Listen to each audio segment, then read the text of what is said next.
আর তোমরা যুবকদের সাথে গিয়ে এই বাজে কাজে লিপ্ত হও। তোমরা ভ্যালেন্টাইন্স ডে উৎপন্ন করো, তোমাদের দেখে তো শয়তানও হাসে। তোমরা কি ধরনের সংস্কৃতি বেছে নিয়েছো? নারীরা কি নিয়ে মত্ত, নিজেদের সৌন্দর্য প্রদর্শন, যুবকের সাথে রাত কাটানো, যৌবনকে উপভোগ করা, উম্মতে মুহাম্মদী, উম্মতে মুসলিমান নারী। আরে তোমরা শোনো, রাসূলুল্লাহ সাল্লাল্লাহু আলাইহি সাল্লামের স্ত্রী আমাদের আম্মা জান আয়েশা রাদিয়াল্লাহু আনহা বলেন যে যখন আমার ঘরে আমার রাসূল, আমার স্বামী আল্লাহ রাসূলের কবর ছিল, আমার পিতা আবু বকরের কবর ছিল, আমি পোশাক যতটুকু খুললেই নয় অতটুকু খুলতাম। যেদিন আমার ঘরে ওমর ফারুকের কবর দেয়া হয়েছে, এরপর থেকে এই ঘরেও আমি কোনো পর্দা লঙ্ঘন করিনি, কারণ এইখানে ওমর ফারুকের কবর আছে।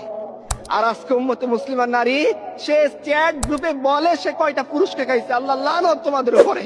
তোমরা জানো না রাসূলুল্লাহ সাল্লাল্লাহু আলাইহি ওয়াসাল্লাম কি বলছেন? তিনি বলছেন এমন একদল নারী আসবে যাদেরকে আমি দেখিনি, তারা পোশাক পরা সত্ত্বেও উলঙ্গ থাকবে, তারা জান্নাতে যাবে না, তো যাবে না, জান্নাতের ঘ্রাণও পাবে না। তোমরা শুনোনি এই কথা? তোমরা উম্মতে মুসলিমান নারী আর তোমরা যুবকদের সাথে গিয়ে এই বাজে কাজে লিপ্ত হও। তোমরা ভ্যালেন্টাইন্স ডে উৎপন্ন করো, তোমাদের দেখে তো শয়তানও হাসে। তোমরা কি ধরনের সংস্কৃতি বেছে নিয়েছো? তোমরা আম্মা জান আয়েশা খাদিজার কালচার তোমাদের মনে নেই?